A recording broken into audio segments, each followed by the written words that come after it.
Good evening, and welcome to Alchemical Connections. This is Chrissy McMahon, your host, on this Sunday, February 9, 2014. The weather here in LaPorte, Pennsylvania is a cool 18 degrees. The moon is almost full. I'd like to start by thanking Live Mike for his eclectic mix of philosophy, geopolitics, morality, spirituality, and ethics, law and current affairs. And I'd like to thank all the listeners here at awakeradio.co.uk and shazizradio.com. We appreciate your support and look forward to your questions. And that brings me to tonight's very special guest, Jon Kelly, who I previously interviewed on my original Bob Chaparral's Blog Talk radio show, still in archives, on the exciting research Jon has been developing for decades as a reverse speech analyst and UFO observer and videographer at the ECETI Ranch. Jon is a former feature producer for the CBS radio.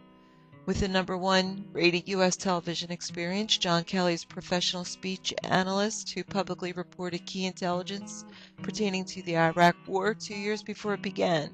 His highly rated independent research has been featured on USA Today, Dallas Morning News, Florida Today, Wall Street Journal, Independent IE, UB Irvine Today, Coast to Coast AM, Fox News, CBS Radio and Television, CBC, BBC London, Deutschland Radio, Berlin, AOL News, UFO Digest, and Forbes.com.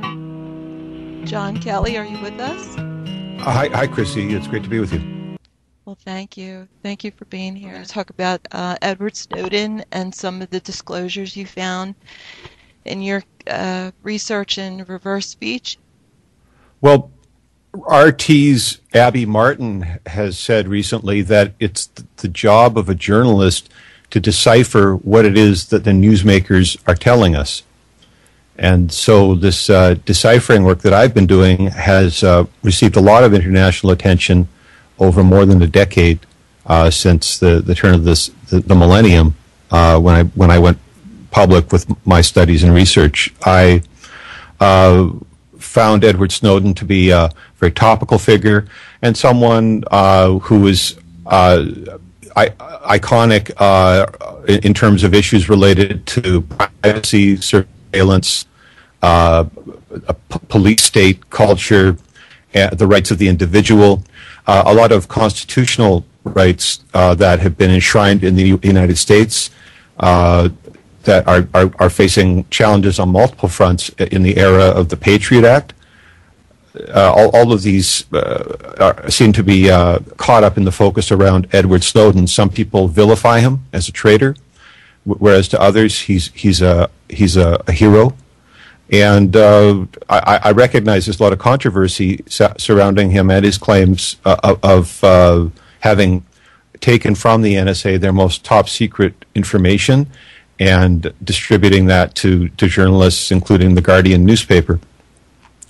There are voices on many sides commenting on Edward Snowden, and when his interview with the Guardian that was recorded in Hong Kong was released in June of 2013, I saw that as an opportunity to conduct a study, a rare opportunity for perhaps a look inside the institutions that he had worked within as a contractor and a direct employee, to assess the psychology of such a personality, as well as any additional information that may help to vet his claims in terms of, is Edward Snowden telling the truth with regards to what he claims to be disclosing, as well as any other pertinent information. I write a column for Examiner.com. It's a highly rated column within the Examiner community. It's called the Vancouver UFO Examiner, and I've been writing that column for several years, and articles in that column have received widespread distribution. You may recall within the last few years, one of the websites that carried one of my articles was University of California at Irvine, their Today publication. Mm-hmm. The University of California at Irvine employs a scientist named Koresh Saberi, whose research was published in the journals Nature and was commented on in the by the British Royal Society in their philosophical transactions. And essentially, Dr. Saberi's claims were that speech is a multidimensional stimulus, and that there are many ways that we can extract a message from it, which is quite remarkable. My studies of human speech focus on only two dimensions. That is, we take conscious speech and we use digital audio technology to mirror or reflect the recordings of speech, the recordings of sound waves, and study those mirrored recordings. So for Dr. Saberi to have made claims about multidimensional speech, I cited him numerous times, and the university that employs him picked up one of my articles and ran it on their Today publication website. And so I expect there was some editorial vetting of the article before they posted it. They saw some relationship between my work and the claims of that scientist. And again, those claims had been discussed in very high scientific circles. The British Royal Society, that used to be led by Isaac Newton, one of the foremost scientists, foremost personalities in Western science at the time of the Age of Reason and the intellectual enlightenment. So Edward Snowden appears on the landscape as an interesting subject. I'm someone who's very interested in news and has spent a lot of time following stories, as you said in my brief bio, that it's widely known that I was reporting information concerning the Iraq War based on public domain recordings. In fact, the president's inaugural address was a source of insight for me, or became a window of insight into the intentions of the George W. Bush administration and the neoconservatives in his cabinet in terms of waging wars overseas, and particularly wars against Baghdad. So with a track record of publicly witnessed events where I had successfully anticipated local, regional, national, and international news stories through my reporting, I brought to bear the same procedure on the recordings of Edward Snowden. And I published two articles in my column, the Vancouver UFO Examiner. I published one article in June of 2013 entitled "PRISM Mining UFO Data Targets False Flag ET Invasion as Pretext to Space Wars," in which I identified that from my perspective, Edward Snowden disclosed more than he may have intended to in an unconscious way. In other words, his unconscious mind contributed to his speech patterns to form additional communications, not unlike the way that the unconscious mind controls sleep talking. Chrissy, do you know anybody who talks in their sleep? Absolutely. Sleep talking isn't conscious behavior, and yet it's recognized as a form of verbal communications. The speaker, the sleep talker, isn't conscious of what they're saying, and there's no conscious volition involved in the forming of the words or expressions, and yet the organs are active, the lips are moving, the tongue, the larynx, to form speech communications. Well, this mirror speech, so to speak, just adds an additional twist, and it says that such unconscious communications occur as a form of encoding within normal human speech, and that these communications can be deciphered through an act of reflection. So using a digital audio workstation, I'm reflecting the recorded speech signal, the mechanical sound waves, and I am performing observations of those reflections to extract new information and new insight. My novel insight at that time, I was the lead journalist to run any information in the press concerning or Edward Snowden as related to the topic of UFOs or extraterrestrials. There are subsequent reports that have emerged starting late 2013, about 6 months after I ran my story.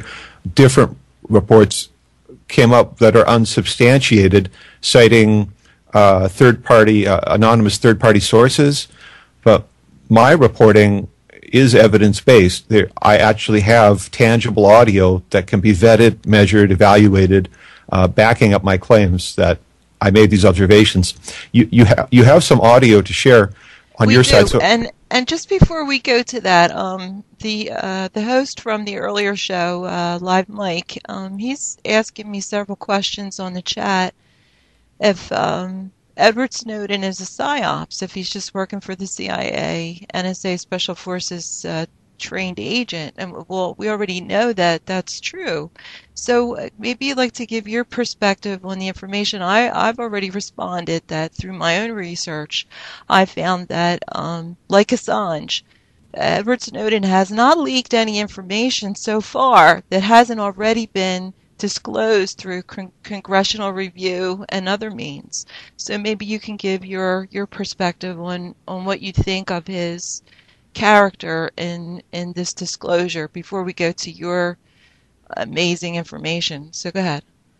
Well, my perspective on the nature of the Edward Snowden disclosures is informed by my experience in reporting my observations, specifically when the Guardian newspaper hosted a live question and answer session with Edward Snowden, subsequent to his Hong Kong video interview.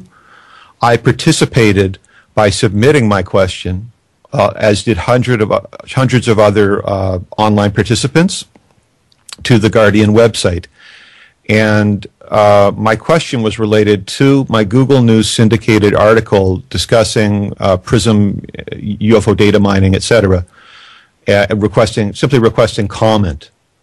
I was, as a journalist, I was citing a vetted syndicated news article that had received widespread international syndication via Google News, and asking Mr. Snowden to comment on something that was out there in the public domain. Well, much to my surprise, I discovered that shortly thereafter, the Guardian newspaper staff actually took my question down from their website. They removed the question. Wow.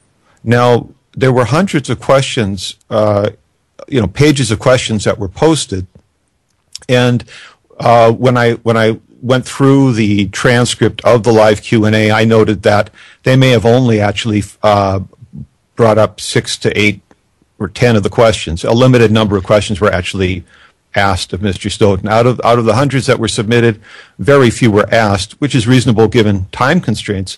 Right. But there's a difference between ignoring a question and physically pulling it off of your website.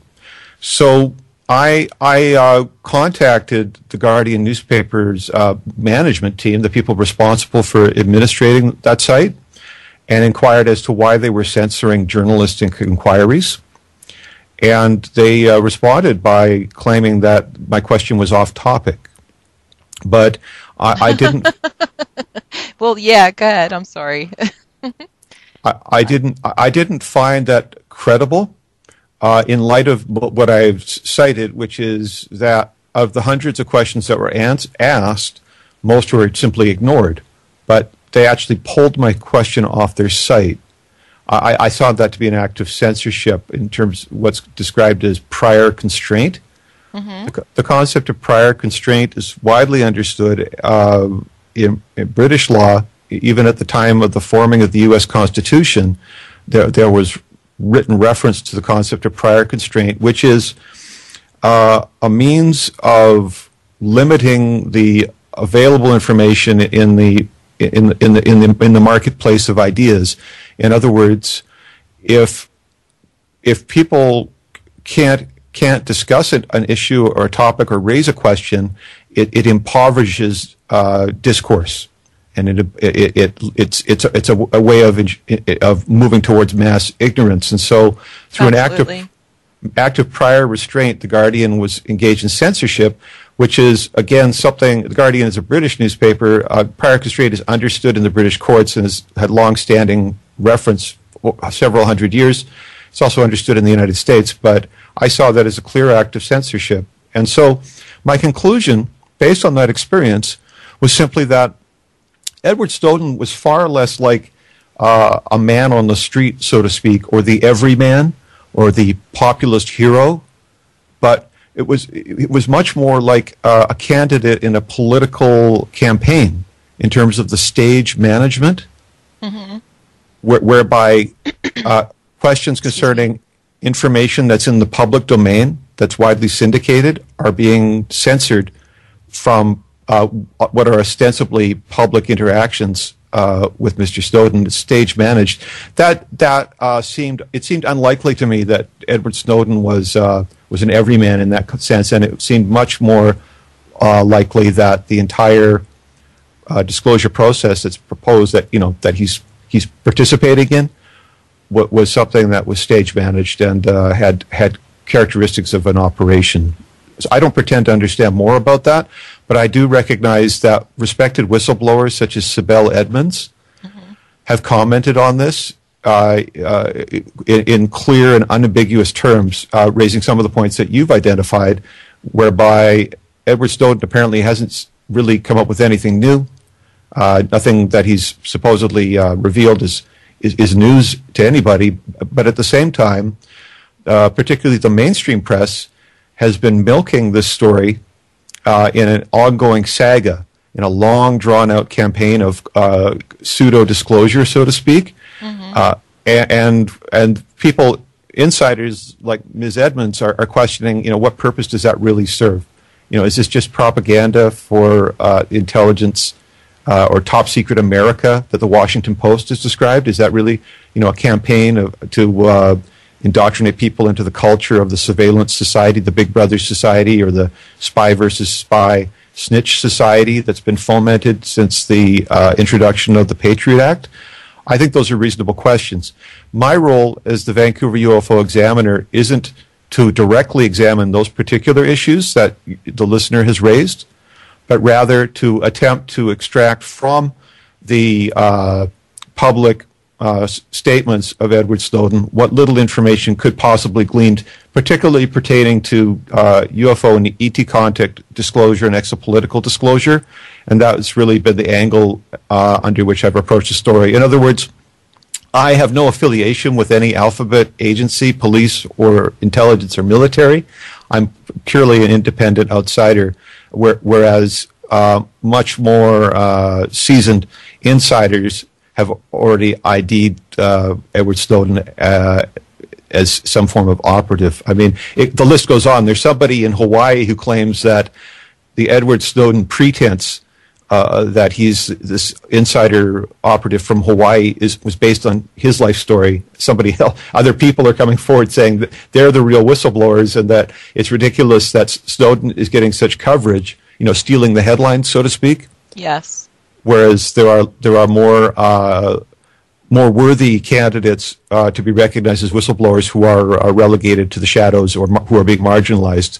Killed, suicided. Let me just add, I was just reviewing the Germany interview that he had in late January, and they're absolutely presenting him as like the only person who's come forward with this information. I mean, it's like they're putting that meme into the populace, like not only in the United States, but now in Germany. They're giving everybody the impression that Edward Snowden is the only person who's come forward with this information. And in my research for our interview, in 1973, I forget the name of the congressman, there was congressional oversight into the NSA, and they wanted to know just exactly what was the Pike Committee. The Pike Committee, right? Absolutely. Thank you. And what was its pretext? I mean, he wanted to know, and all this information about how it even came into being. And as a result, they just undermined him. His material was discarded, and that further gave credence to their accusations that he was incompetent. And the head of the CIA at the time was, yours truly, Bush Sr. So, and what one of the questions that was also raised in the Germany interview was that they're basically the government, the executive branch, is doing backstep. Snowden called it wagon circling, to protect the security agencies and not the people from the agencies. So I think in a sense it's good that people are aware of it, but I guess like you, it's just so much to comb through, so much information and try to grasp in a week. It's a little bit overwhelming, but thank you for that explanation. Well, I think that this idea of putting all of the focus disclosure or secrecy or populist hero onto one individual it can be perceived as a means of controlling public discourse, because Right. that the authority of that individual then begins to supersede or overshadow the authority of perhaps more legitimate contenders at the expense of more meaningful discourse. As you said, there appears to be a vacuum in terms of actual meaningful information coming out of coming from these supposed revelations. And again, that's not the focus of my work. Although I will state that I have a history of identifying illegal domestic operations of the CIA, publicly revealing them through my studies, and in fact, that has contributed to professional career-limiting issues as a result of the backlash from my doing so. So my application of these communication studies has applications in identifying the presence of illegal domestic operations that are unconstitutional and apparently are going on all the time. So absolutely. Did you want to just mention about your disclosures with Obama, and also, if you feel comfortable, the logical fallacy of appealing to authority, or however you want to say it? I mean, that just seems to be one of the underlying factors in trying to get people to really understand the reasonableness of looking at this information. So let me be quiet. Well, my studies, President Obama, are not pertaining to illegal domestic spying operations as much as I simply have been maintaining a tradition of studying the inaugural addresses of the U.S. presidents, because it was the George W. Bush inauguration in January 2001 that led to my interception of information related to the Iraq War. Okay. So I felt it was important to continue looking at presidents when President Obama was speaking during his inaugural address. But my findings from that address that I felt were of significance related to concepts about UFOs, and so I foresaw that the Obama years would have something to do with UFOs, perhaps disclosure, perhaps some large-scale event. I certainly found it significant that at the high point of one person's political career, assuming the responsibility of what has been described as the most powerful job in the world, the leader of the U.S. military, that person at that same time would be entertaining concepts about UFOs was fascinating to me, but it was certainly not some means of identifying President Obama as a CIA operative, etc., which is a claim that has been forwarded by others. That was not my conclusion based on that study. The appeal to authority is simply, we have a celebrity-fascinated culture that expects A-list type of personalities, or type A personalities, to evangelize positions. And how that manifests in the political sphere is a de facto two-party system, where political heroes compete in debates and elections and so on. But the obsession with the personality versus the ideology or the message is what detracts from the wisening of the public. The over-obsession with the personality is detracting from lucid thinking and rational weighing of ideas and evaluation. So we have this overall dumbing down of the masses is in part the cult of personality that we see is contributing to that. So that's my comment. This argument to authority with so much vagueness surrounding Edward Snowden. Who is Edward Snowden, etc. Who is this whistleblower? are we just to embrace this new person who appears on the stage because CNN and Washington Post and the New York Times are screaming about him? Is this our new, our new flavor of the month personality? It's very questionable. I think I rely on the claims of the seasoned insiders, particularly Sibel Edmonds. I think is a key individual, someone who was under something like a 6-year gag order. Wow. Over her insight into intelligence leading up to the events of 9/11 and how that was suppressed, and how her testimony was struck from the record, I think, by the 9/11 Commission, and she was subject to a multi-year gag order, et cetera, et cetera. I think that's a much more authentic voice. So I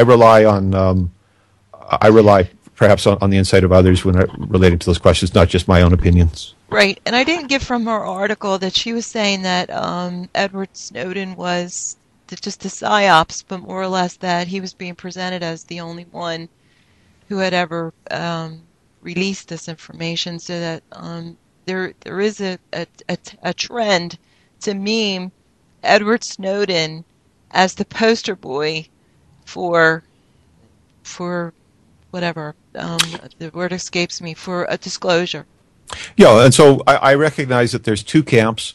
One vilifies him, the other embraces him, and I'm not party to either camp. And it's, in terms of my study or my conclusions, it's irrelevant to me, quite frankly, because irrespective of whether or not he's a traitor or a hero, what I'm looking at is a deeper level of disclosure than what is currently in the public arena.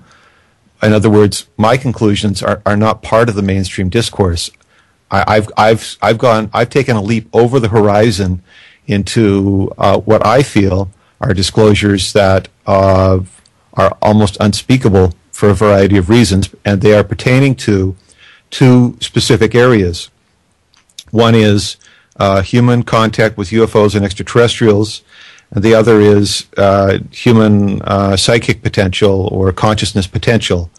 And if we study the history of the United States in the last 50 or 60 years, and particularly in military intelligence circles, we know that two ideas, one related to the weaponization of space, exist, and the other being the militarization of human psychology, or what people would call in an Orwellian sense, the thought police, or what is advanced by an infamous and notorious figure in U.S. military psychological warfare is what's called mind wars. So, and also, before you go any further, the movie with Tom Cruise, the pre-crime Bureau of Pre-Crime, and I forget the name of the movie, but I mean, it's like it's right out of the Hollywood. This is insane, like what's happening. They're recording everything, and they have been since the 70s. I mean, now we're very much aware of that.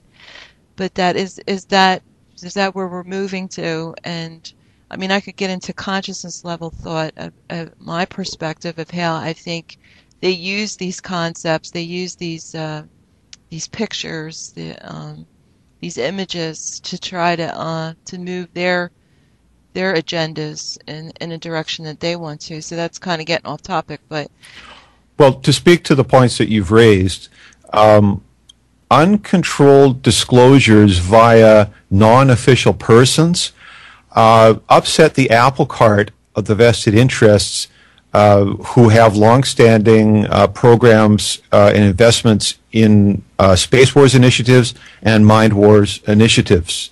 And my research and reporting is speaking directly to both of those issues. And so I will say that what I have produced is intensely controversial. You see, not only am I moralizing over the rightness or wrongness of Edward Snowden emerging as a public figure, but which is a question that many people feel a lot of anxiety about. I'm looking several layers deeper into initiatives that are cloaked heavily in secrecy and are parts of black budget operations or black projects, which is the secret world of top secret America. So I'm saying that although I'm not here necessarily to satisfy the proponents or the antagonists, the pro or anti-Edward Snowden camps, what I'm really engaged in is bringing forward the urgency of issues pertaining to the weaponization of space and the militarization of the mind in terms of collective and individual psychology, which are both marginalized. They continue to be marginalized issues, although there are important proponents who have come forward and said a lot about these things.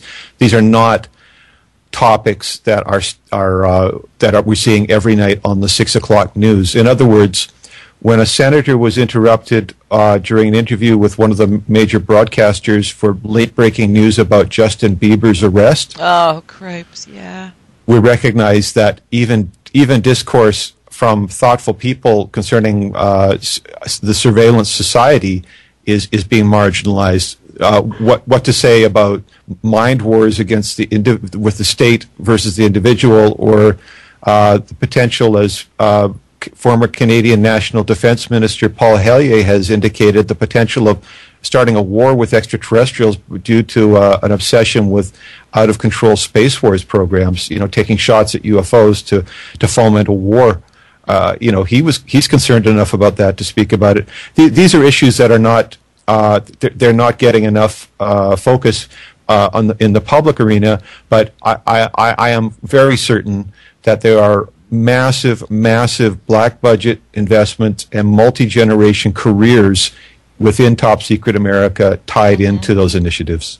Absolutely. And High 503 was interested in knowing if you have ever read the book, or you would like to comment on Mind Wars, written by Michael Aquino.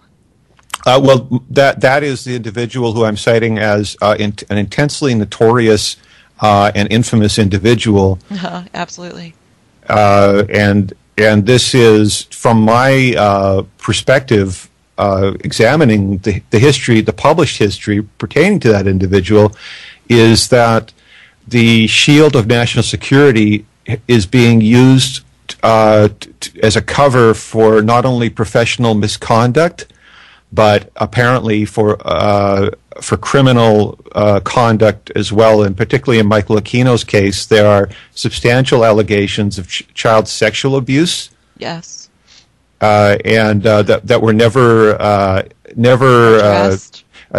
in a court. He was never indicted, et cetera, et cetera. He was the San Francisco. There are Mae Brussels commented in some of her broadcasts that she was talking to San Francisco police officers when the Presidio child abuse case had emerged in the 1980s, that Michael Aquino was being shielded from prosecution. And my conclusion is that that shield was citations of national security interests.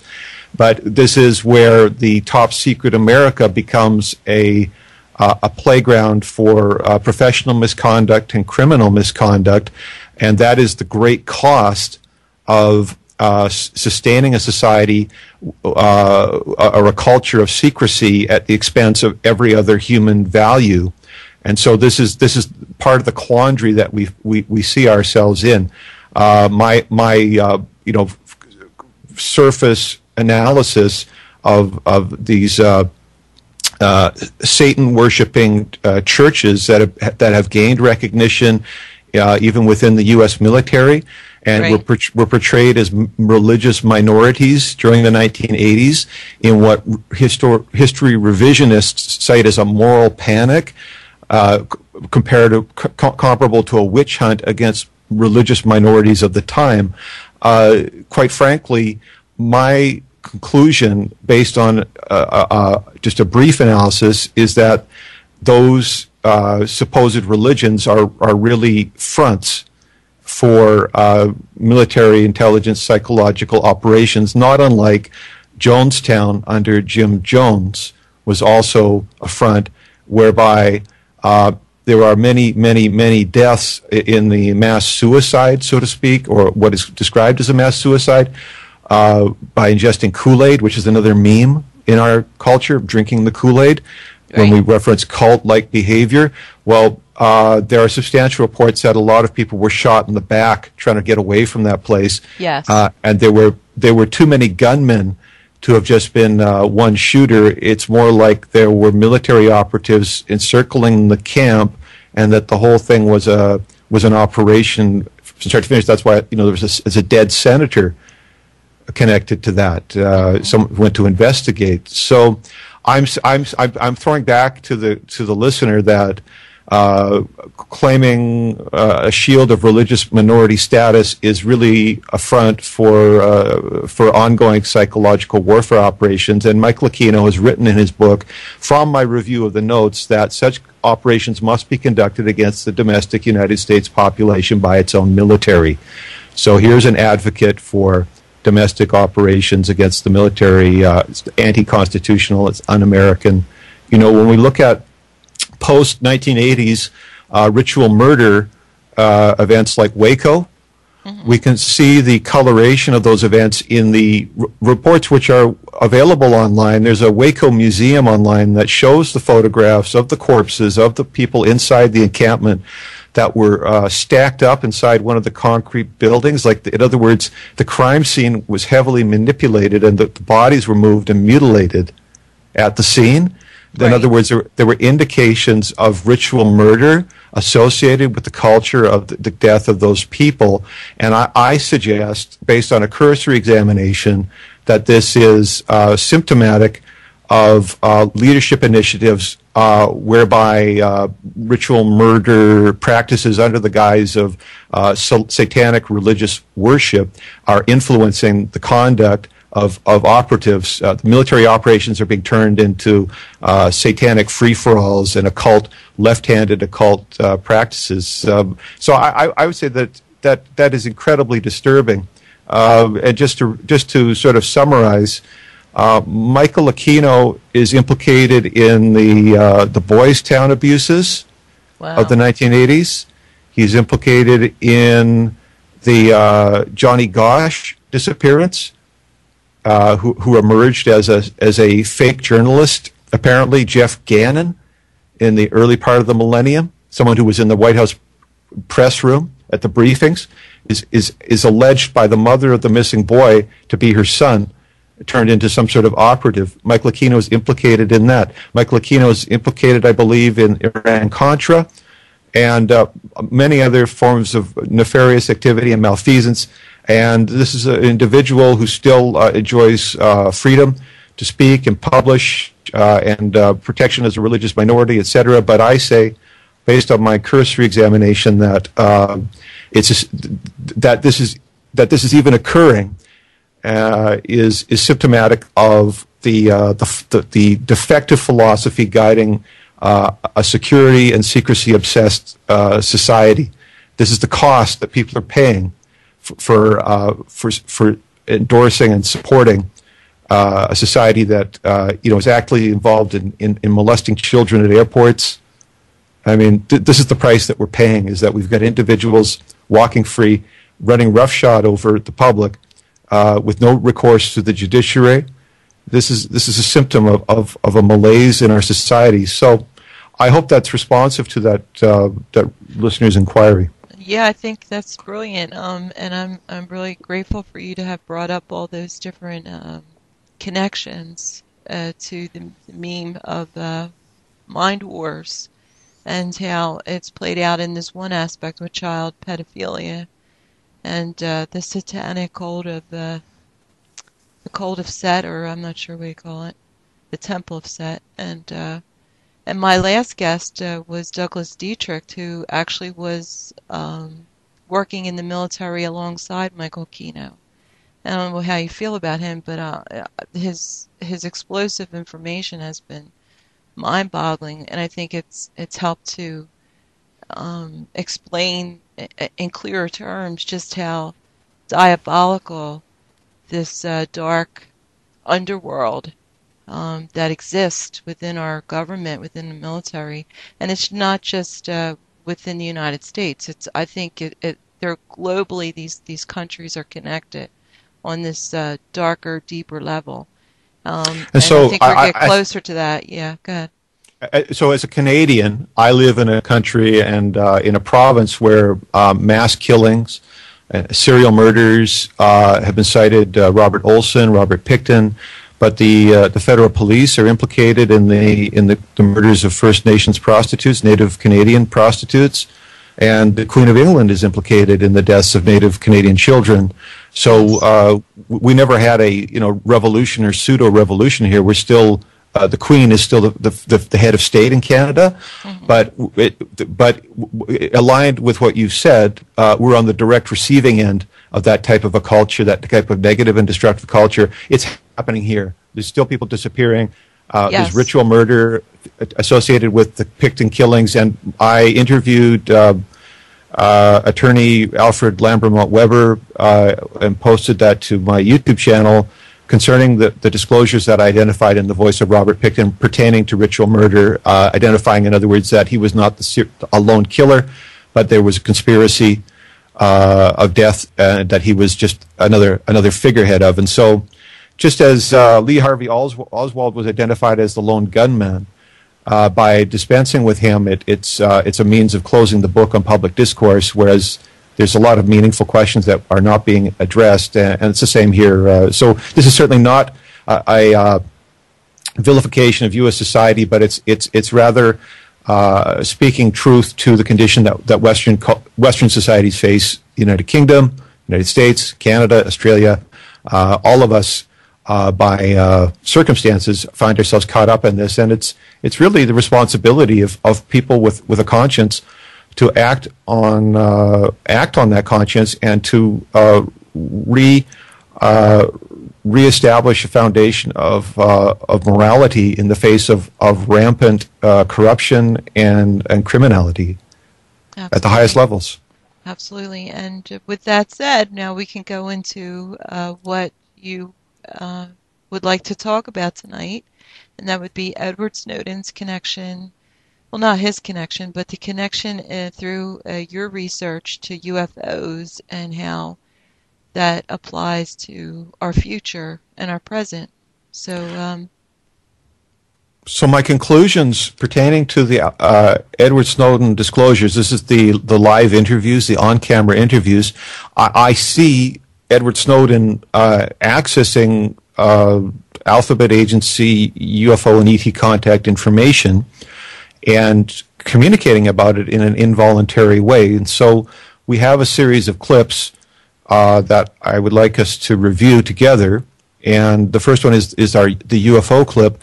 What we'll listen to forwards is the raw sample in which Edward Snowden describes things that restrict the activities of a surveillance state, and that his envisioning a turnkey tyranny as a result of the existing political process. When that audio is played backwards or mirrored or reflected, within that reflection I can hear him say the words, "those UFOs." So if you will, please play the clip. So do you want those UFO clip that restricts That's the our clip, activities yeah. of the surveillance state, go. our policy. Even our agreements with other sovereign governments, we consider that to be a stipulation of policy rather than a stipulation of law. And because of that, a new leader will be elected. They'll flip the switch, say that because of the crisis, because of the dangers that we face in the world, some new and unpredicted threat, we need more authority, we need more power, and there will be nothing the people can do at that point to oppose it, and it'll be turnkey tyranny.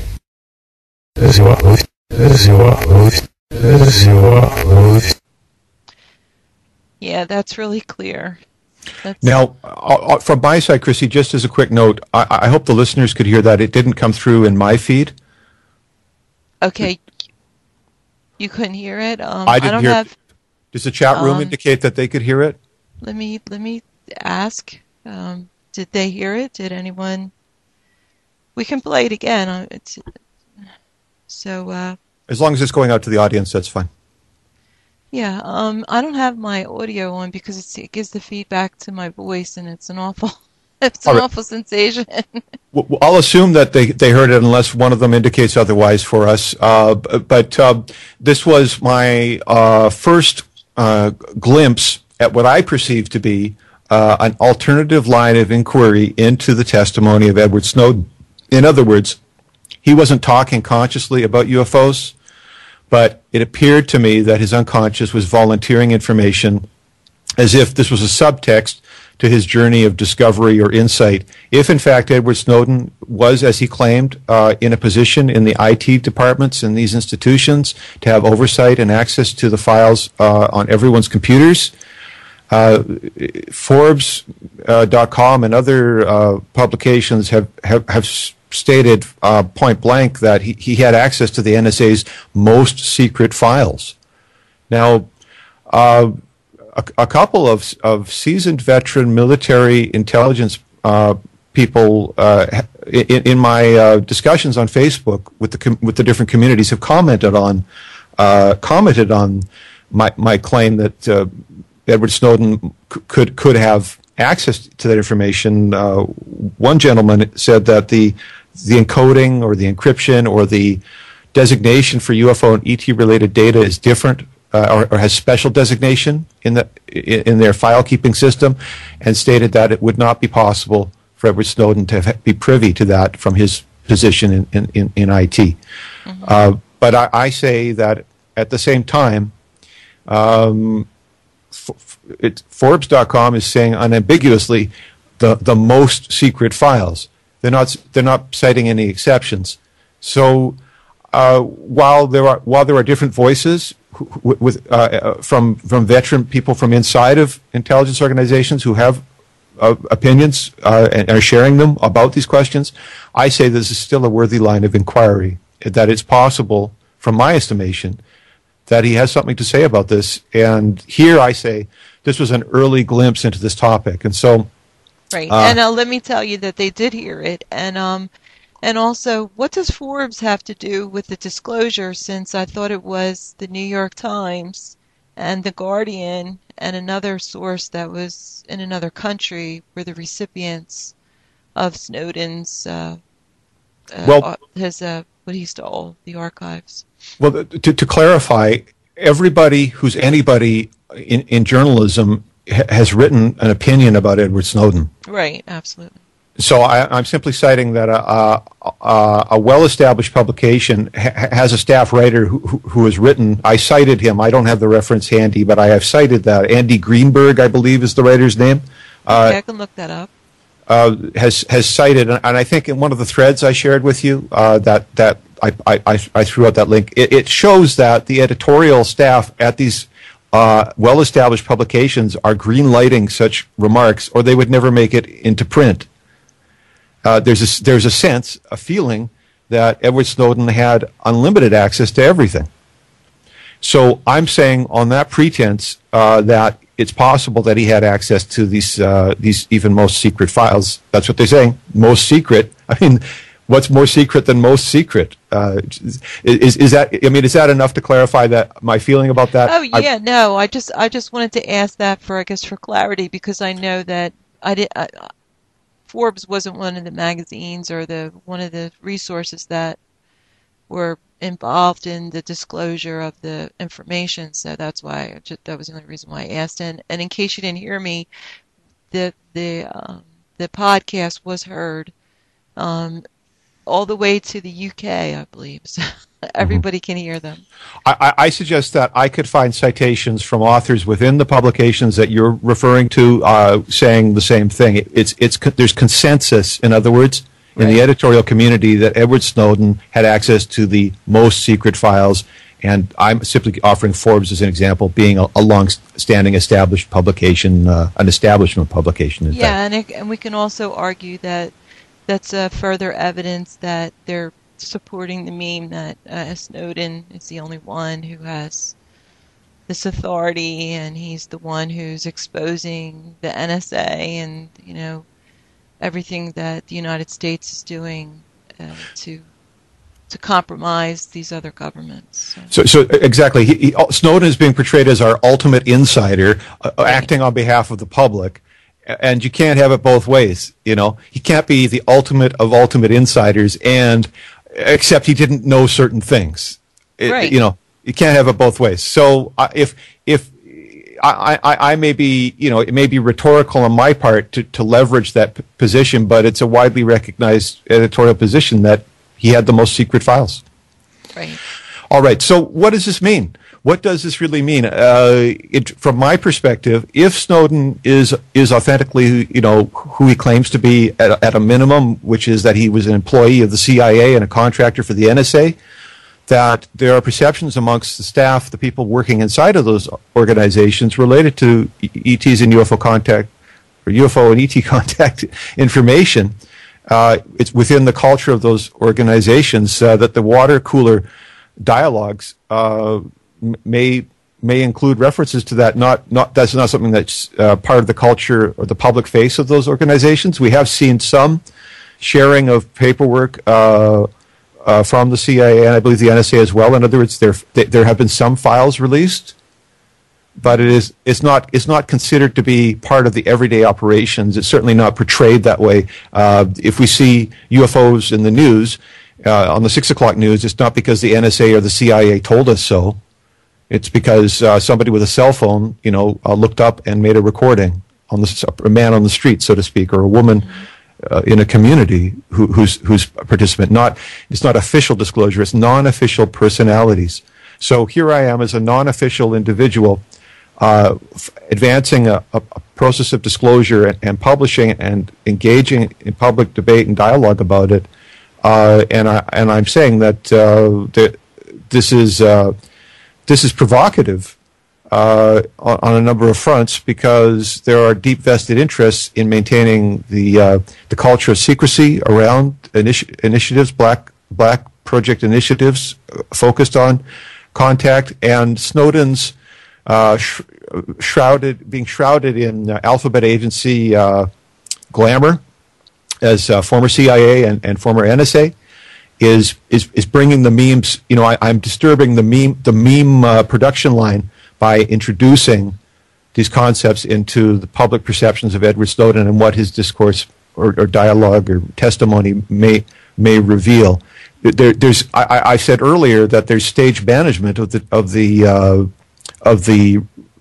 revelations. Absolutely. Which has been cited by other prominent individuals like Sibel Edmonds. So I am interfering, so to speak, with the process of stage management through my exercise of constitutionally protected free speech and as a journalist, and that is apple cart tipping activity. Right. So while we only have one tidbit from this first story, I extrapolated upon that to go on to discuss Project Paperclip scientist Dr. Werner von Braun, his foresight into indicating during the 1970s that the United States would play terrorists, meteorites, and aliens as premises for upgrading the military and police institutions and putting the U.S. on a permanent war footing, and we've already seen some of that come through. He foresaw this as an insider back in the 1970s and talked to his colleagues about this. So I extrapolated upon that, and I concluded I was sympathetic to Edward Snowden, feeling that perhaps that the emergence of that message was related to a conflict of consciousness on his part, a conflict of conscience, on his part, that he himself was disturbed by being party to that information or having observed the channeling of UFO and ET related information into files that were case building towards premises of ET invasions and the need for space wars. It's not a mystery or a secret to those who followed the UFO topic that public reporting of UFO information to institutions such as the Mutual UFO Network, that public reporting has been channeled into private hands. Robert Bigelow is cited as the recipient of the information going to MUFON. Wow. Into private corporate hands. That's really not public interest. That's the corporatization of public resources from institutions that are acting as public resources. Reporting centers. Right. There are claims concerning Peter Davenport's UFO reporting center based on his prior employment with the NSA. that these organizations are simply operating as fronts for intelligence gathering to fuel secret initiatives in the top secret America culture that where there's a separation from the public and their supposedly democratically elected governments. The initiatives on the other side of the fence have nothing to do with public awareness, et cetera, et cetera. So I'm saying that here emerges this Edward Snowden into the world stage, bearing a conflict of conscience pertaining to his insights into data collection about UFO information, but not towards peaceful initiatives. But I'm extrapolating and saying it's towards space wars, which we discussed earlier as a long-standing initiative and something that former Canadian Defense Minister Paul Hellyer has cited as a means for fomenting war with extraterrestrials that are most certainly, from a technological perspective, would be considered absolutely catastrophic Right. for our present society to engage in. I mean, we would be biting off far more than we could possibly chew in considering that as a reasonable course of action. Well, and also I think, what are the realities of us needing to go to war with aliens when we can just look over the last 100 years and there's no real evidence that in the public sector to prove that aliens have been trying to attack us in the context of Hollywood? Well, there's two camps, again, that we can identify easily. One is the camp that feels that all extraterrestrials are good, and the other camp that feels that the extraterrestrials are bad, and they cite the phenomena of alien abduction. Right. So those two camps exist. This is the cultural context into which any disclosure or discourse about UFOs and extraterrestrials is taking place in the public domain. And that certainly would appear to be a vast oversimplification, to polarize a population as either good or bad. But we can see as a precedent in human history that the demonization of the indigenous populations is always served as a pretext for imperialistic wars of colonization and exploitation. So, in other words, when the Native American population was demonized from the church pulpit as soulless and subhuman, that became a pretext for genocidal war against the population to clear the way for mass immigration from the East Coast to take over the prairies and California, etc. That's part of U.S. history. And we have the same problem in Canada, whereby our first Prime Minister, John A. Macdonald, is cited for starving the First Nations populations as a policy.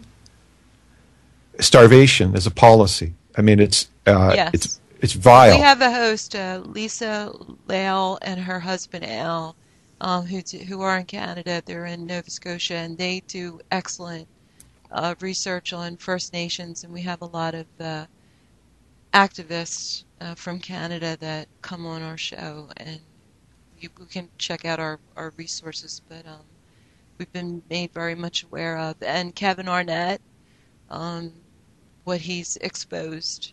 And I believe it's Catholic Church. Kevin Arnett, exactly. That's implicated with the Queen. I know Alfred's been posting a lot of things that are kind of hinting at that Kevin Arnett would be the scapegoat in the end run of trying to bring the Queen to some kind of investigation or justice. What's been happening in Canada. So to return to our thread, the demonization of indigenous populations has long-standing use in human history as a means to incite mass hysteria and mob behavior amongst domestic populations who are otherwise peace-loving and rational. Military service training has to break down the morality of the recruit to turn them into killers, because any trainer will tell you it's not normal human behavior to kill another human being. Absolutely, and I don't think that it's really part of our nature. I think it's an entrainment, and it's been forced into our DNA for centuries. It's not for longer, but it's been part of our culture for thousands of years, and we can cite evidence of that archaeologically and through religion and politics. But go ahead. I'm sorry. So continuing along the thread, what does this mean in terms of extraterrestrials? I'm saying that the demonization of the extraterrestrials is simply a projection of the same initiative to foment mass hysteria against indigenous populations. My perception as a field researcher engaged in active UFO contact and documentation is that those entities are indigenous, that they reside here. In other words, the ETs that I and many others are filming are not flying directly from another galaxy to appear on our cameras just for a special appearance. But the reason we're actually able to get into proximity with them is because they're here, residing alongside of us here. They're indigenous.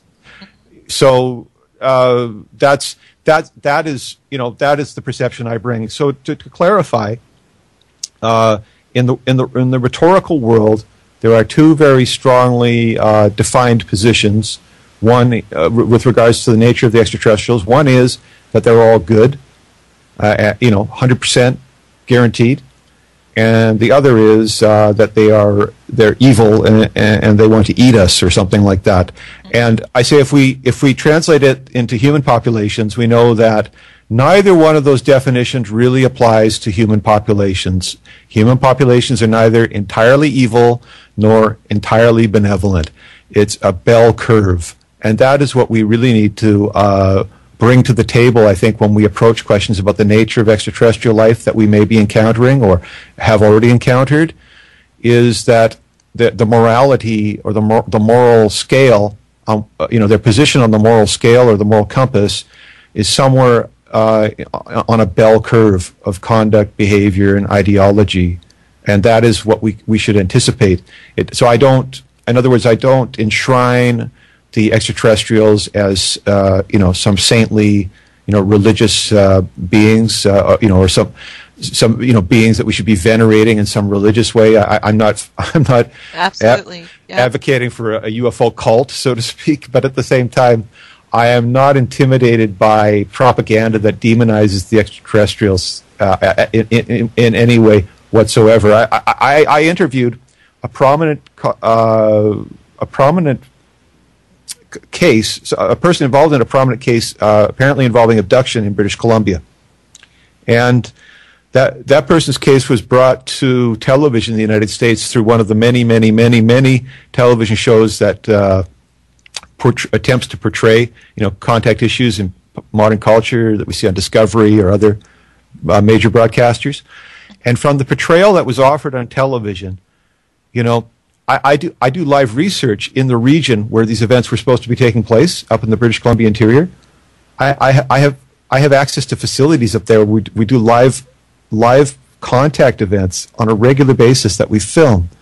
And if I was to believe that the portrayal that was offered on television was actually real, I would be standing out there in the middle of an off-grid location, like the middle of nowhere pretty well, believing that there were extraterrestrials hidden behind every tree that were going to come out and try to abduct me and my colleagues. I mean, that would be the kind of hysteria that kind of broadcast would attempt to foment. I mean, so it's so beyond ridiculous. In other words, like I say, I've paid homage to both camps.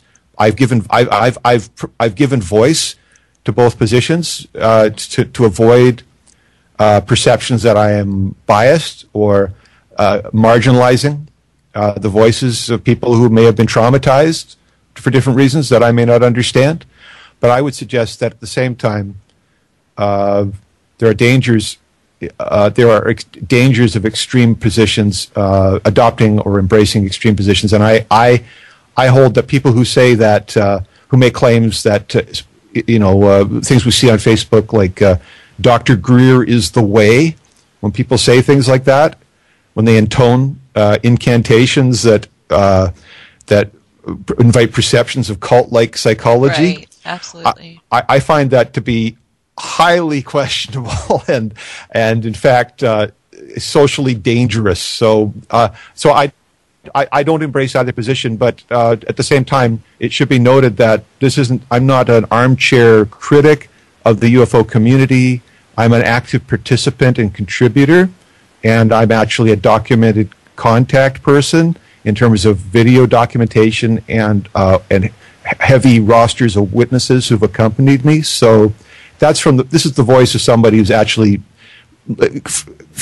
on the front lines of the issue, not just making proclamations from a podium at a conference. I'm actively involved, hands-on with the issue, and that's my perception.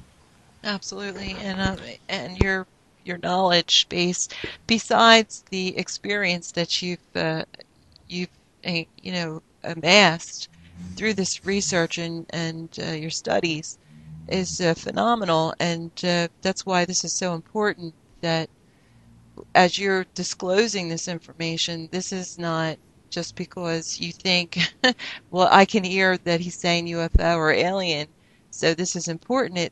You have a history of this particular technique of mirroring reverse speech and being able to show through the unconscious that this is evidence, and you've shown that probably in the last few decades through your work. So I'm not sure how long, but I think it's really important to stress that this is not somebody who just decided to write a book and you think this is a great technique or a great way to look at things, but this is something that you've gone through different stages of presenting this evidence through governmental agencies, looking also at the presidents, looking at children. I mean, you've just gone through different stages of disclosing this information, and I believe with my whole heart that what you're presenting is accurate information, and what you said at the beginning of the interview was that it was, unfathomable that they didn't just ignore your questions, they deleted them. So does that give more credence to your question? But I think, trying to erase your,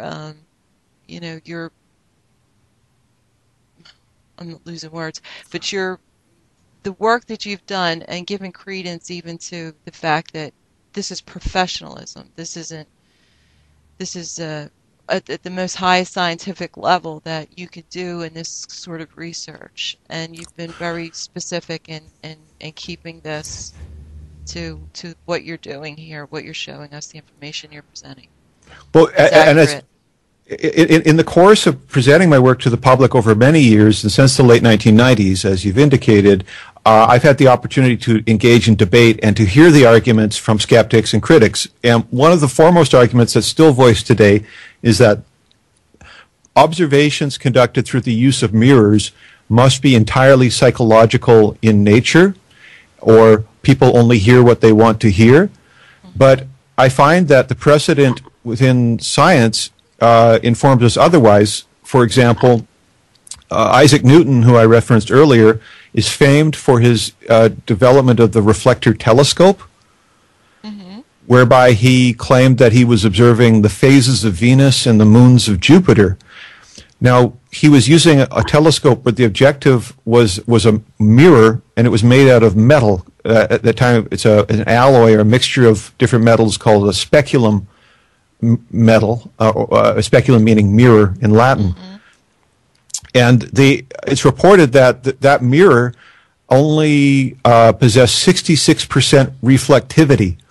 In other words, 34% of the light that was transmitted to that object was absorbed by its surface, and only 66% of that light was reflected back. And so 34% loss by any standard is a substantial amount. There's cases in the present day in the news of people who were $100 short on their tax bills being sent to jail. You know, they owed $1,100 and they paid $950. That's a margin of less than 30%, but it's seen in the justice system as cause for prosecution. Significant. Yeah. If I go to the store and I want to buy a $1 soda pop, and I offer the vendor 66 cents, they're going to say, "You're not going to get a soda." You're 34 cents short.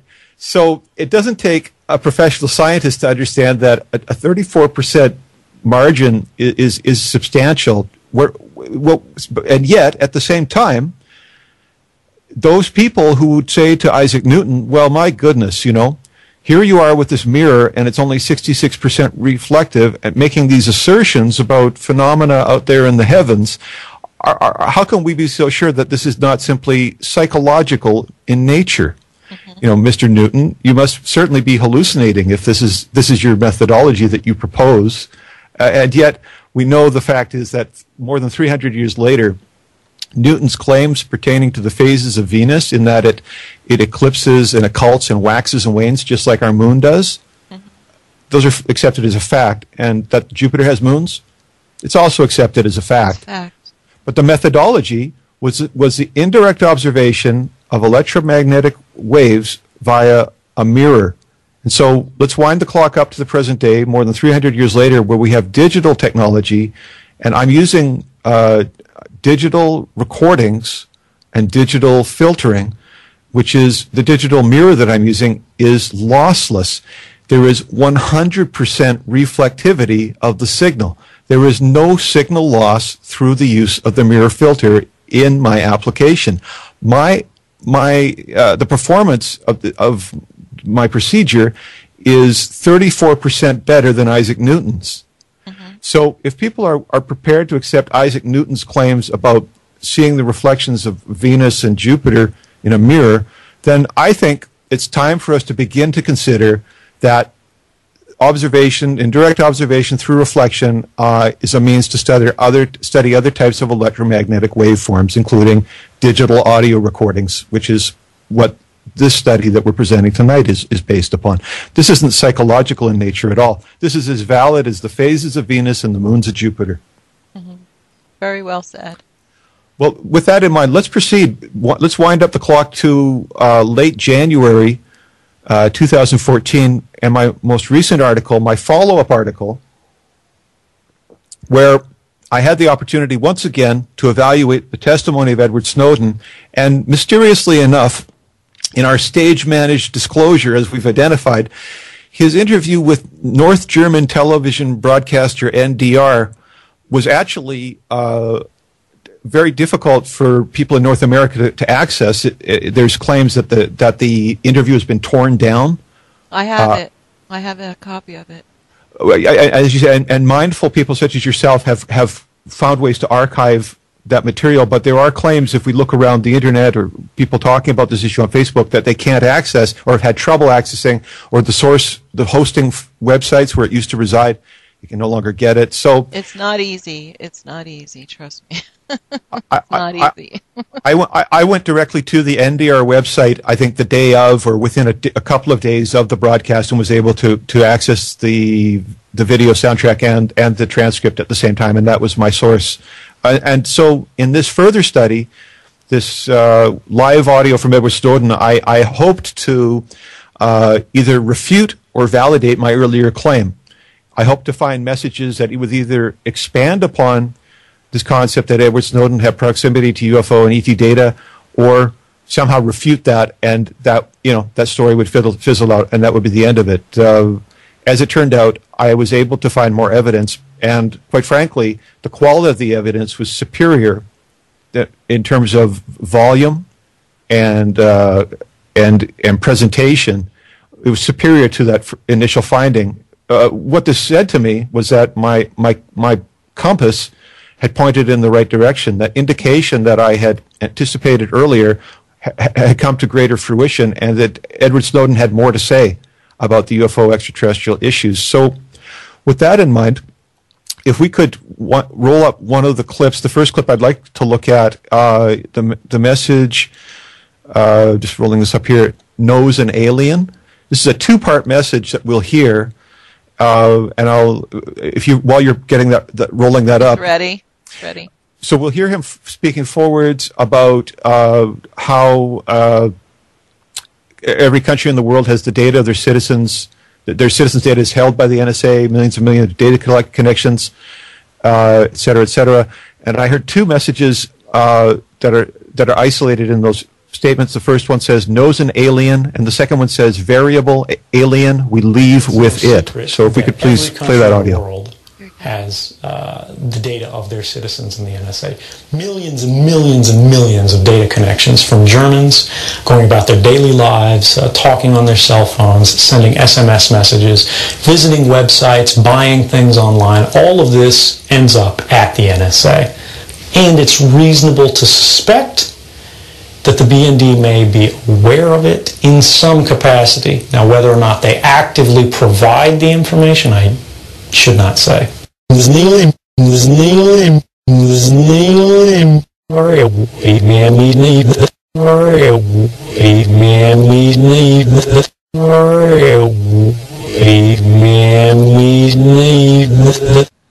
Yes.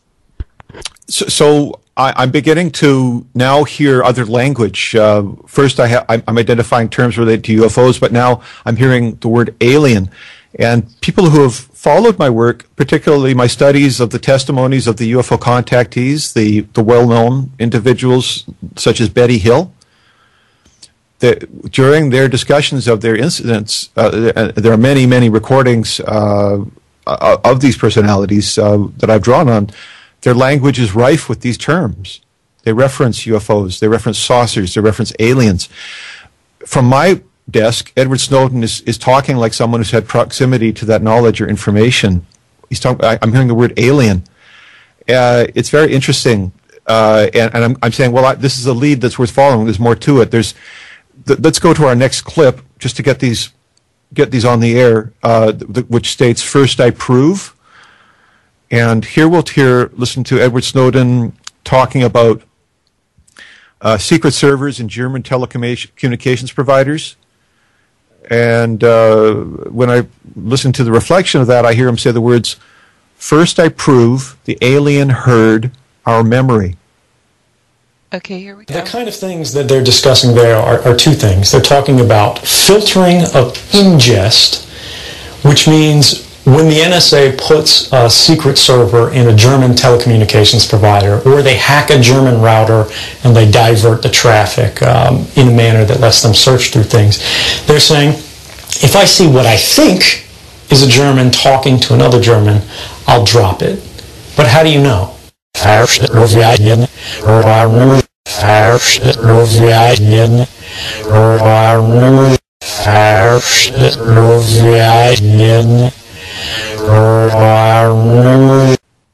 Yes, in our memory, alien in our memory. Okay, there was a question about the first part, the one you played before this. They said they heard the alien, but they didn't hear the second phrase. So could you repeat what the second phrase was of the pod before this? My conclusion was, in the second phrase, the word stated variable, alien, we leave with it. Okay. So I heard him say, knows an alien, variable alien, we leave with it. And let's talk a little bit interpretatively about both of these statements before we go to our final clip. So here, the word knowledge suggests cognition, knowledge of an alien, knowledge of an extraterrestrial, something related to aliens and extraterrestrials, awareness of that subject or that issue. But he's giving this involuntarily while he's talking about NSA privacy and spying, and particularly in Germany. The second part says variable alien, we leave with it. Well, it's the legend of Edward Snowden states he left the NSA with a whole bunch of secret files. And I'm assuming that he's talking about information related to extraterrestrials that are included in the files that he took. And by stating variable, perhaps it's a bargaining chip.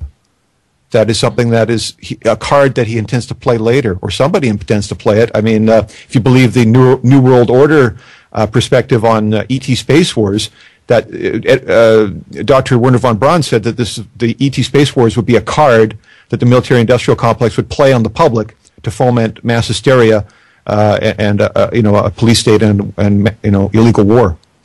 So the alien variable to me is almost like a bargaining chip in this sense. Either that Edward Snowden possesses something that he doesn't want to play just yet, but he may use it to change the game, to bargain his way through the world. Right now he's in Russia. He's trying to get to other countries. I'm projecting that when I see that he says he left with it. Well, he left with a whole bunch of files. I think he left with some extraterrestrial files. In that, if we accept that's what he did, I'm saying that makes sense to me. In the second message, the one we just listened to, I'm interpreting that as, first, I prove the alien heard our memory, and this idea of hearing a memory is a very interesting concept. He says he refers to our memory, applying to himself amongst a group of people. It's the first person plural. Our memory.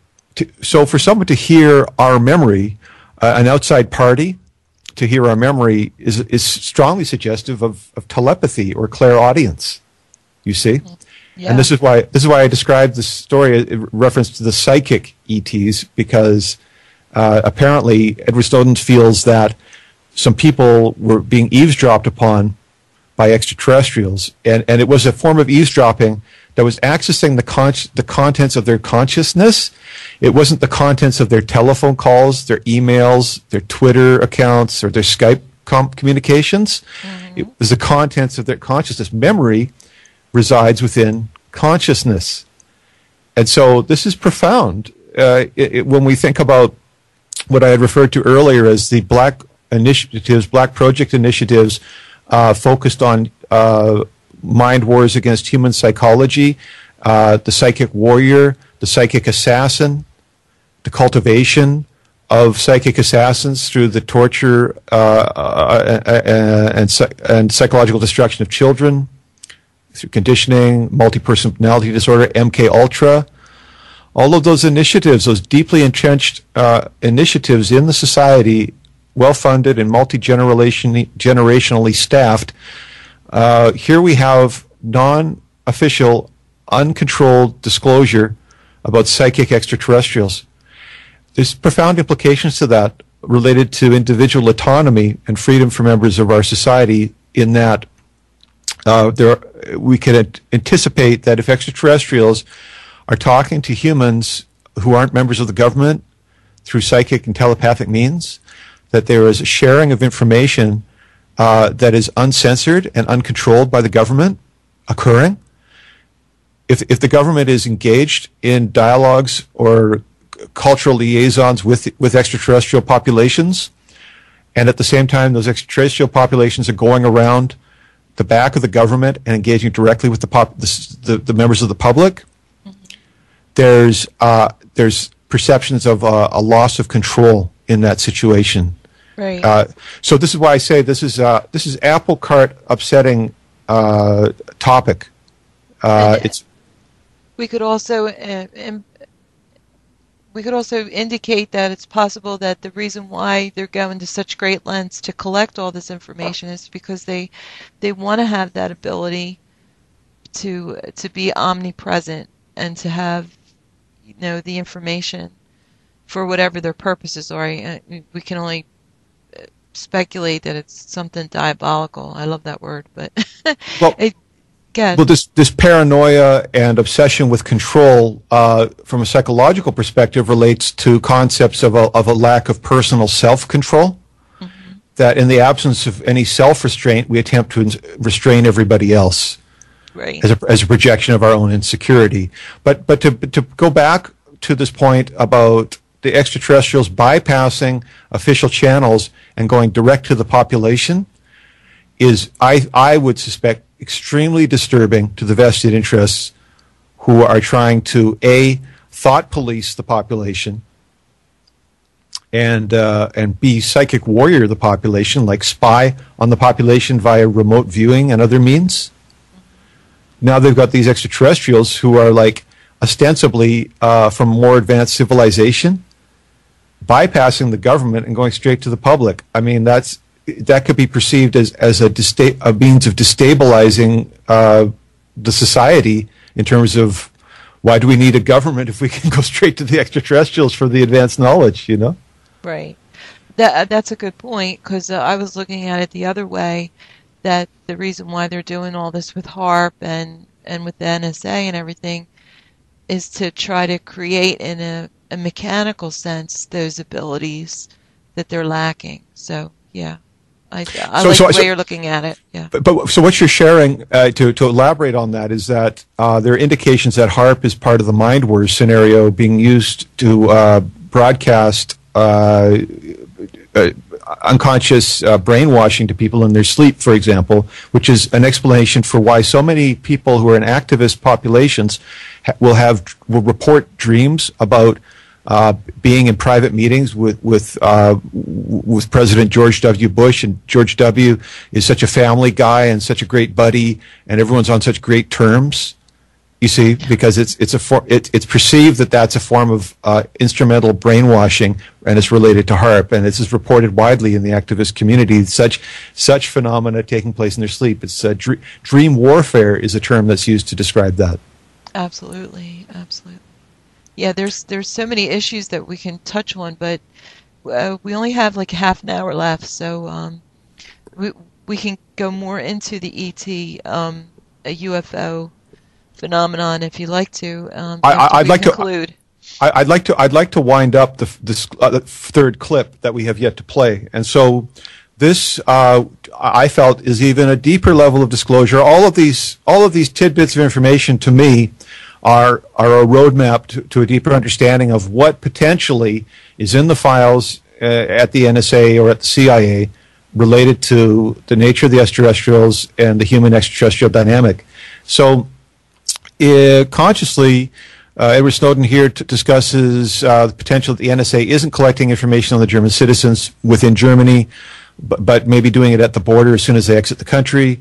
And so let's listen together to the clip. In reverse, I hear him say, "The alien that is human, then their blood is human." If the NSA isn't collecting information on German citizens in Germany, are they as soon as it leaves German borders? And the answer is yes. Any single communication that transits the internet, the NSA may intercept at multiple points. They might see it in Germany, they might see it in Sweden, they might see it in Norway or Finland, they might see it in Britain, and they might see it in the United States.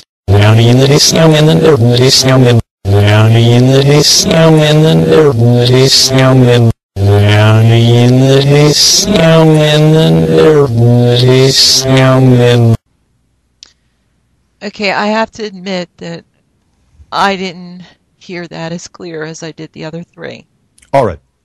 So between the two of us, I'm alone in resolving that, and I can accept that there's a difference of opinion. Could we play it again? Could we? Sure, of course. Could we? Yeah, let's try that one more time, because I think what this indicates is something that, you know, I'm hoping that. Here we go. The NSA isn't collecting information on German citizens in Germany, are they as soon as it leaves German borders? And the answer is yes. Any single communication that transits the internet, the NSA may intercept at multiple points. They might see it in Germany, they might see it in Sweden, they might see it in Norway or Finland, they might see it in Britain, and they might see it in the United States.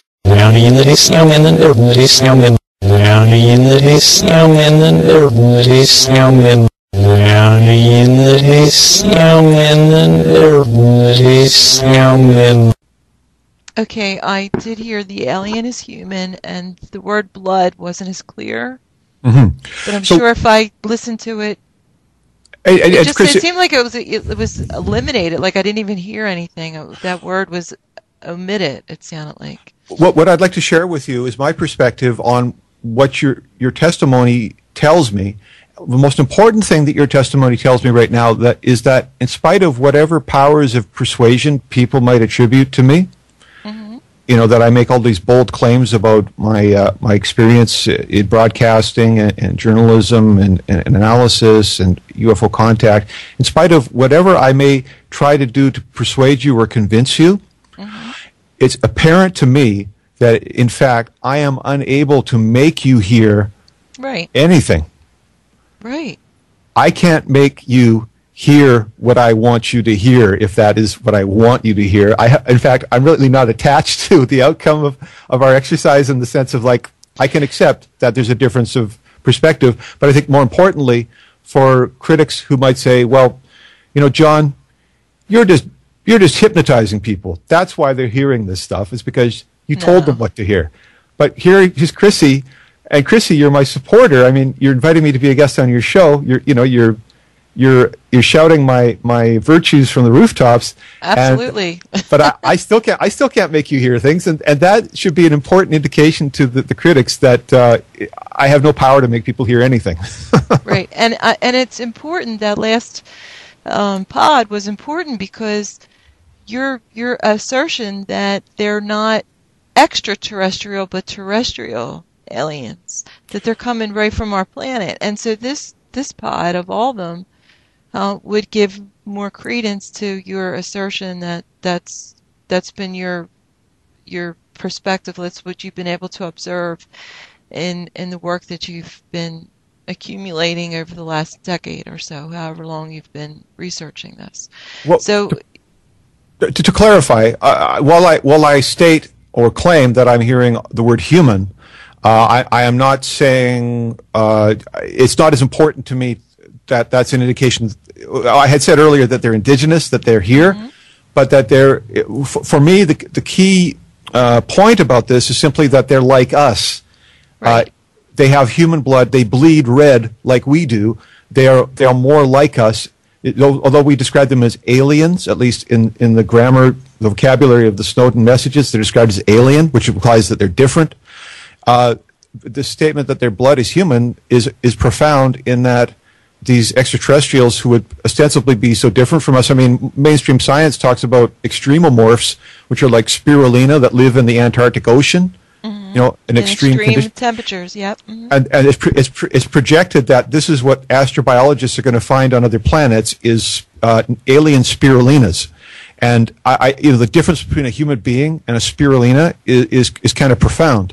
Right. But here, we're marrying the concept of extraterrestrials with humans, beings that are like us. And I think that is meaningful, because it also kind of blows the lid on all of the media portrayals and, quite frankly, the obsession with portrayals of almond-eyed extraterrestrials, which is like the sort of the de facto, little green man of the popular culture.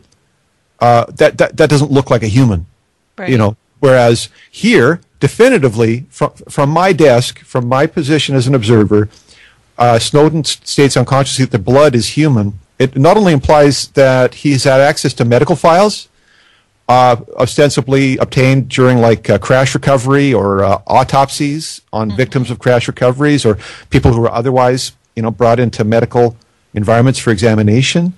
But it seems to me that there's this profound concept that these ostensible aliens, whom we should be vilifying and demonizing, we discover that we are us and they are them. We're closer than we would have imagined. Their blood is like ours. There's a relationship. Now, that could be extrapolated in a lot of ways. As you said, one of the avenues I explored earlier was that maybe they're from here, or at least they've been here a long time, let's say. But also that they're the human heritage in conventional science. It's widely understood that there's a lot of unexplained questions with regards to the origins of Homo sapiens. Right. Whereby people are discussing unknown populations that interbred with our ancestors to produce the modern human being, and they have yet to be identified. There's a lot of questions about what's in our DNA and how much of it is human and extraterrestrial, or human and Neanderthal, or human and Denisovanian, or all these different questions. So, are the extraterrestrials, are they our precursors? Are we descended from them? Is that why we have strange quirks in our in our genetic character as human beings. So just to sort of expand those points, it's important for me to say that ultimately, I think as an experiencer as well as someone who's engaging in live contact, the sense of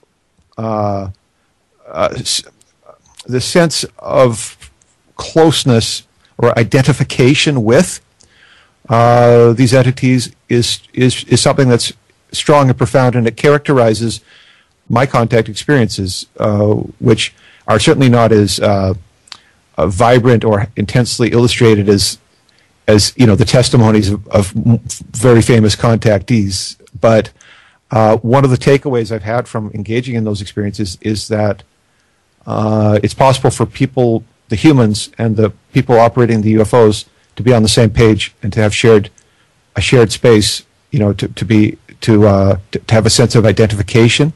And with that comes the lack of desire to make war against those populations. When we start to see them as they're like us, they're like family, they're like community, that is sort of a foundation of peaceful relations. It lifts the veil of ignorance and bigotry, from our minds, and brings us into a place of commonality and shared.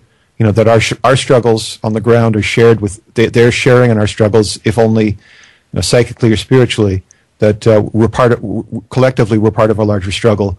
So this ultimately, from a spiritual perspective, then this leads me to discussions about divisiveness and division in human society and the political divisions of populations. We know that the UFO community is intensely divided, and the rhetoric is very hot between the different communities who gather or assemble under the banner of UFO research and exploration and who want to learn and study about this. It's intense polarization. From the simplest maxim, it relates to divide and conquer. That we're impotent under conditions of division, and that we're only going to accomplish something under conditions of unity. Now, I'm one of the principal seasonal videographers at the ECETI Ranch at Mount Adams, and I've been doing that for several years. And one of my takeaways from that experience is that the team building exercise that happens by working in the field to collect the recordings with James Gilliland, his crew, and his guests is a very important part of the dynamic that's working there to enable us to be facilitators for those contacts and to be participants and recipients of those events. That because of the harmony that we're able to manifest working together in that way, the team building that's happening is facilitating better contact, and it's profound. I mean, there's so much that one location is certainly not the only location in the world where contacts are happening, but it is profound in terms of the region for volume of incidents. It's over the top how much UFO material comes out of that place on a nightly basis. It's just it's ridiculous how many unknowns are flying over and displaying or differentiating themselves from the known objects. It's over the top. I say that what's in relation to that is our ability to work together, to harmonize and to integrate socially, and to form community amongst neighbors and friendship. This is a key lesson that I've taken from the front lines. That if we want to experience powerful and profound gifts that life is prepared to offer us, this world is prepared to open doors for us into profound experience, we have to come with an integrative approach rather than a divisive approach. And I totally agree with you. Before we leave the Snowden story, I guess the question I was formulating as we go through this process was, how does this validate Snowden as really a whistleblower as compared to what was brought up in the beginning by the people in chat, that he's just a psyops, he's just I don't want to say a patsy, but just someone who's being used to manipulate the public. So my conclusions identify him as someone privy to this information, and it colors his statements with regards to NSA operations, and that the parallelism, the synchronous timeline occurrence of these messages in league with his conscious statements is an indication that this is a subtext to the disclosures, the formal disclosures that he's offering. So whether or not, in other words, whether or not he's actually rebelled against the intelligence agencies or is still working as an intelligence operative, I would say that it doesn't make a difference in terms of my conclusions, because under either condition he could still have access to that type of data that has been collected by those agencies. We know that they have collected it. We know that because both the NSA and CIA have released documents about their UFO research. Right. So interesting. So to clarify again, he may be a traitor. He may be a hero, but in terms of my conclusions, it's irrelevant, because all I'm saying is that he knows something about the UFO issue, and it's deeply repressed within him to the point that he's not talking about it in these formal interviews. My analysis or my deciphering is a very, very far over the horizon analysis that I'm looking at potential disclosure that he may give at some future date, and the premise upon which I make that statement is twofold in immediate examples that I can draw from. One, I reported military-grade intelligence concerning the Iraq War 2 years before it began. Right. That's a 2-year difference between the date of my report, the first report, and the actual events coming into play and becoming public, a matter of mainstream discourse. Everyone knows there was an Iraq War, but I was talking about it in detail. I was talking about the first day of the Iraq War in military precise language in January 2001, the Monday after the president's inaugural on the Saturday. So that's really important to understand, that there's third-party documentation of my reporting, and it's published on YouTube, on one of my YouTube channels. It's independent third-party documentation. It's public. It's a matter of public record that happened. But two is my study of the BTK killer case in Wichita, Kansas, whereby I identified the killer before he confessed, and I did so on the air in Wichita, Kansas, before the first hearing, which was where the killer confessed. I identified Dennis Rader as the killer because of demonic possession-related material in his unconscious speech.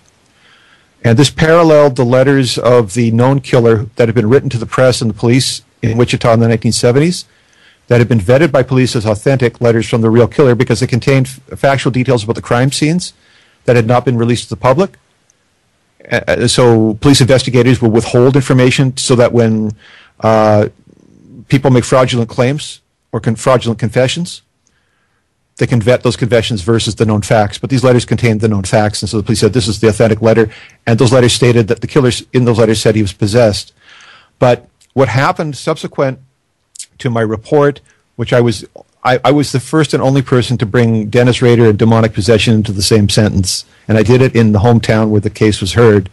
2 weeks after Rader confessed in a very gruesome hearing to all the crimes, 2 weeks after he was being ferried out to serve a long jail sentence, and he was interviewed by the local media to comment on the case, and he stated aloud in conscious speech that he felt that he was possessed by a demon.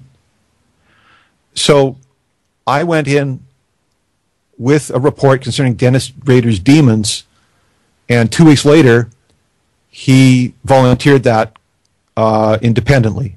So when I'm coming forwards with Edward Snowden's psychic human extraterrestrials today, I'm anticipating that it's quite possible, based on the track record, my history, my performance in this field, it's quite possible that at a future date that this can be vetted and verified either by real-world events or by direct statements from the speaker himself.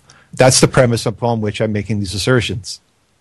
Absolutely, and you can also tell us a little bit about your counseling service using this technique and why you feel it's so effective. Because one of the consequences of our society's organized abuse of the public in terms of MK Ultra type programs that abuse psychiatric and mental health patients, that's a legacy issue going back decades.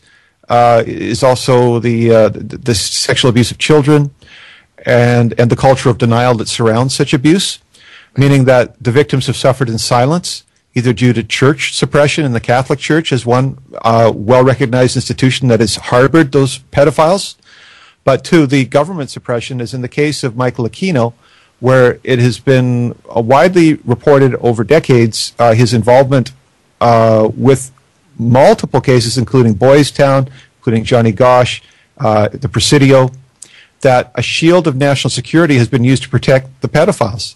Right. And so this has led to populations of victims who are suffering in silence. And what I'm doing is I'm providing a reinvigorated talk therapy that collapses discovery timelines into one session, whereby people can attain catharsis and reintegration with those deepest, most repressed parts of the self that have been vilified, judged, and suppressed. And this is great hope for the victims, because the larger the population of victims become, the more dysfunctional the society becomes en masse. And when the victims are able to reintegrate and heal and become well and reclaim their lives, they become functioning members of society, and the society benefits as a consequence of an uptick in functioning members, not the consequences of criminal acts that are being shielded under the guise of national security. So that, to speak bluntly, these are the conditions that we face. The brave people like Kevin and Annette, who are trying to bring justice to the biggest of the perpetrators, are acting on the behalf of the silenced victims, the indigenous populations, the First Nations people who've suffered in silence, who've been marginalized. This procedure that I'm following is exceptionally simple. Simply, we're using mirrors and reflection. We're applying it to the speech signal, and it's intensely revealing. I would go so far as to say that based on my clinical practice and experience and observations of the progress of my clients, that there is really no limit as to what can be penetrated into in terms of brainwashing, mind control, the fracturing of personalities, dissociation due to trauma. There's nothing that cannot be resurfaced and resolved through the identification of communications from the unconscious. It's deeper than all of that entrainment and conditioning. This natural form of disclosure, this natural encoded disclosure, runs deeper than all of the mechanisms of suppression and denial. It runs deeper than all of them. And so there's hope. I said there's hope for all of the victims of the worst atrocities. If they've survived, if they're still alive, they can talk, they can benefit from such a procedure. And so I've created a grassroots practitioner's role to ensure that this procedure is widely available and is affordable. My rates are half those of what a psychologist will charge, and a psychologist operating under mainstream conventions will maintain a long-term process of discovery, whereby I am collapsing the discovery timeline into a 10-minute interview, which is all I need to study. I break away for 40 minutes to produce some results, and I share those in a second call with the client. It all takes place within a 2-hour period, and through those listenings and explorations and inner sensing that comes with that, there are powerful resolutions that the clients are comparing to personal exorcisms. Wow. I mean, they are just, this is intensely liberating for people to be able to make contact with the most painful of the issues that are the key or turnkey issues, that the turnkey inhibitors. When those are released, the powers of creativity that manifest within the personality and the behavior changing and the personality transforming resources come to bear are intense and meaningful. And that is, it's being with the participants in those moments that is what keeps me in my practice, because it's profound to be a witness to authentic growth and transformation. I can't say enough about how deeply meaningful and how deeply educational that is for me, the honor that I have and the privilege that I have to work so closely with people. But to clarify, I function, I offer my procedure almost entirely by telephone. So my people participating in these sessions are on different continents, or they're thousands of miles away. All I need is a speech signal to work with them. and to deliver the session. It's all done by sound. There's no need for physical proximity. All of the issues that color the failures and breakdowns in modern medicine pertaining to doctor-patient abuses are mitigated by there's no necessity for physical presence. The practitioner doesn't need to be anywhere near the patient in this method, and that's great because particularly for people who've been seeking resources to aid in resolving abuse. There are a lot of problems with corrupt practitioners further abusing the victims. In other words, sexually assaulting the victims under the pretense of being their therapist.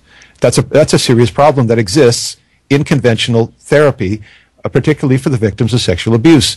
So to speak to the dignity of those individuals and their personhood and their capacity for surviving the pain and suffering that they have, this avenue that I've sustained over these many years is intended to provide a resource that mitigates the majority of variables that have led to problems in other practices and other methodologies. We're really putting the X-nay on the bull crap and going straight to the resolution, and that's what I'm committed to. And as I say, it's profound to be able to participate and work with people in that capacity. It's very meaningful, and ultimately, on a one-by-one basis, it leads to repopulating society with high-functioning people, and those people are contributing to making a better society for everybody. Wonderful. Is this a practice that you could teach somebody to do for themselves, or is it something that works best with a witness? It's facilitated. My practice, I act as a facilitator, right. But because I record the entire session and I submit the archive to the client, they retain that for their records, for their study, their educated purposes. In other words, I model best practices right. that are refined over years, not only of clinical work, but forensic, other types of intelligence gathering, and particularly my work has been heavily vetted. I can do this on camera for CBS television. Right. I mean, so in other words, I'm offering access to expert level resources that have withstood the test of time. It's highly educative, even for someone who simply wants to learn about the procedure, to engage as a participant, because there is a lot they can learn just from studying how an expert conducts themselves and how they perform the session and provide interpretation and analyze and produce results and so on. It's highly informative and educative for anybody who wants to learn. Now, I have led other educational programs in the past, and I'm in a publishing mode now because I've identified a new distribution platform for media content, which means that I'm going to be offering more and more educational materials online in 2014. So people who are interested in trainings and other kinds of opportunities, I invite them to stay in touch with me through my website, for example, yourinnervoice.com. Stay in touch with me to follow up on that and look for opportunities there. But in terms of what's immediately available, I'm offering services as an expert level practitioner with complete documentation that allows people to study my methodology, my approach to interpretation analysis. They can see how the work is done by an expert, a heavily vetted expert, and in terms of the costs, the personal costs and the infrastructure costs to do the kinds of scientific experiments that I've conducted on widespread populations, regional populations, and the data sampling that I've been able to do. Replicating that would not be easy for people to just come up and do that.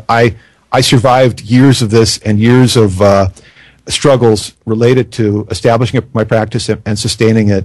In other words, I paved the way. I did some pioneering in this area for the sake of people who follow. So, my hope is that people are enabled and empowered, and that a valid procedure is put in the hands of people who can help to contribute to expanding the growth and development of human consciousness and the wellness of our society. We are in much need of resources for wellness. I'm simply one practitioner amongst many people on the frontiers of alternative health. There's many other methodologies that are out there. Mine is has a certain novelty factor to it. But as you said earlier, this isn't just a gimmick. I'm producing scientifically testable, measurable, and vettable information. I'm saying it's as meaningful as Newton's observations through the reflector telescope. Yeah, and probably more instructive because you're working with the individual and helping them to heal on a psychological and social levels. So I would say, finding objects out in space is important, but your ability to work with people and help them to find themselves and heal themselves is probably a much more instructful and helpful the space within us is what we're studying. The premise of the wellness model is that the universe is acoustic in nature, and that the mind itself the foundations of the mind are acoustic, meaning sound oriented. Absolutely, yes. And so everything's vibration. Yep. So we're utilizing sound to stimulate those the core infrastructure of the mind, and with testable and measurable results. It's profound. People are claiming they have catharsis in one session. It's a short-term intervention. It's sound-based. It relies on natural phenomena of speech and listening. There's not a lot of special qualifications that are required to be a participant. But as I say, at the practitioner level, there's substantial responsibility. The foremost responsibility is an ethical one. And so we know that the Hippocratic Oath denotes do no harm as a foundation of Western medicine, harmlessness. Yeah. So, great care. As I said, I cited the abuse victims are further abused by corrupt practitioners, and this is very destructive and something that has to be avoided. Anybody who's been given the keys to the mind bears substantial ethical duty to avoid reckless conduct and to do everything in their power to ensure a successful outcome for the participant. Well, it's been a wonderful interview, and I greatly appreciate that you're bringing this Snowden information to us here at Awake Radio and Shizuz Radio. And before we leave, we have a couple minutes. Do you want to give out your websites again? Yeah, so people can find me online. The core hub of my work, where everything's linked from, is a website called yourinnervoice.com. So people can find me online at yourinnervoice.com. They can also use my toll-free number if they want to call in and talk to me or get in touch with me, which is a North America toll-free number. It's 1-888-453-0751, 1-888-453-0751.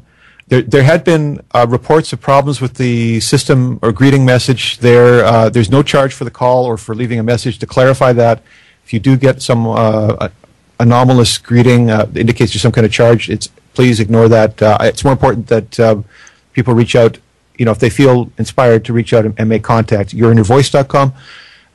Secret Message TV on YouTube is my YouTube channel. It's over 1 million views, we're en route to 5,000 subscribers. A lot of great information there, diverse information, news and coverage, lots of UFO video for people who love that stuff. YouTube's first live UFOs on YouTube are on my channel. I produced the first live UFO broadcasts on YouTube, and they're on Secret Message TV. Look me up, JON KELLY, JONKELLY, on YouTube, yourinnervoice.com. I'm on Facebook. I'm on Twitter.